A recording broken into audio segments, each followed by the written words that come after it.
তুমি বিদেশে যাওয়ার পর থেকে না আমার ভিক্ষা করে খাইতে হয় বাবা। তুমি কবে আসবা বলো বাবা, আমি তোমার অপেক্ষায় আছি বাবা। কিরে মনি, তোরে না বলছি ভিক্ষা করতে না, তারপরেও কেন ভিক্ষা করতেছিস? তোরে বলছিলাম না আমার বাসা যেতে।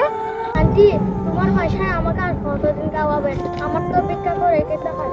আঙ্কেল, আমাকে কিছু দিয়ে যান। বাবা তুমি? আরে মা, তুমি এখানে কেন? আরে সাবির ভাই, আপনি? আরে মা, তুমি এখানে কি করো? বাবা, আমি এখানে কিছু করতেছি না, আমি আন্টির সাথে বসে আছি। আরে মা, তুমি যদি তোমার আন্টির সাথে এখানে বসে থাকো, তাহলে তুমি আমার কাছে ভিক্ষা চাইলা কেন? সাবির ভাই, আমি বলি, আপনি তাহলে শুনেন। আপনার মেয়ে প্রতিদিন এখানে বসে ভিক্ষা করে। আমার মেয়ে ভিক্ষা করে মানে? কি বলছো এসব? আমি তো কিছুই বুঝতেছি না। আমি জানি আপনি বিশ্বাস করবেন না, আপনি বরং আপনার মেয়ের কাছে থেকেই শুনুন। আচ্ছা মা, তুমি সত্যি করে বলো তো, তুমি কেন ভিক্ষা করতেছো? বাবা, তাহলে শোনো, তুমি বিদেশে যাওয়ার পর থেকে না আমার ভিক্ষা করে খেতে হয়। আমি যদি ভিক্ষা না করি না, মা আমাকে বাদ দেয় না। আর বাবা, এই আন্টি আছে না, এই আন্টিরা আমাকে প্রতিদিন বাড়ি নিয়ে খাওয়ায়। এই আন্টি না থাকলে আমার কি যে হতো।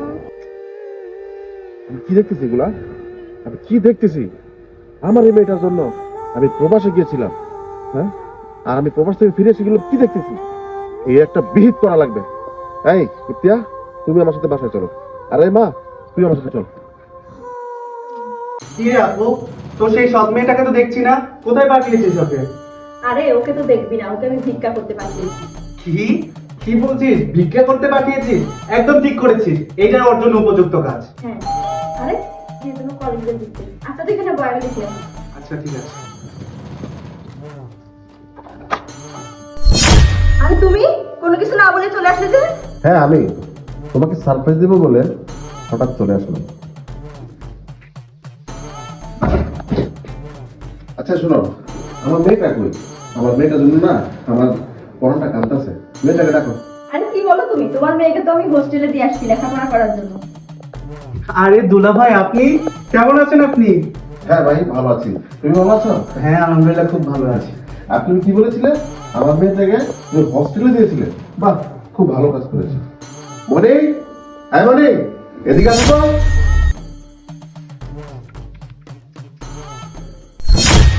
এই হচ্ছে আমার মেয়ে মনি। তুমি তাকে হস্টেলে দিয়েছিলা, তাই না? ছি মিষ্টি, ছি! আমার এই ছোট্ট মেয়েটাকে দিয়ে তুই হোস্টেলে নাম করে ভিক্ষা করতেছিস? তুই কিভাবে পারলি এটা, হ্যাঁ? বল। এই শোনো, আমার কথাটা একটু শোনো তুমি। তাই চপ, তোর কাছ থেকে আমি কিসের কথা শুনবো? আজকে তো আমার মেয়ের কাছ থেকে সব শুনবো আমি। মা, তুমি এদিকে আসো। আরে ইতিয়া, তুমি এখানে আসো। মা, বলো, সব ঘটনা এখন খুলে বলো। বাবা, তুমি বিদেশে যাওয়ার পর থেকে না আমার ভিক্ষা করে খেতে হয়। আমি যদি ভিক্ষা না করতাম, আম্মা আমাকে বাদ দিত না। আর এই আন্টি আছে না, এই আন্টি আমাকে প্রতিদিন বাসায় নিয়ে খাওয়ায়। এই আন্টি না থাকলে আমার কি যে হতো বাবা। শুনেছিস আমার মেয়ে কি বললো? হ্যাঁ, তুই লাস্ট পর্যন্ত আমার মেয়েকে দিয়ে ভিক্ষা করাচ্ছিস না?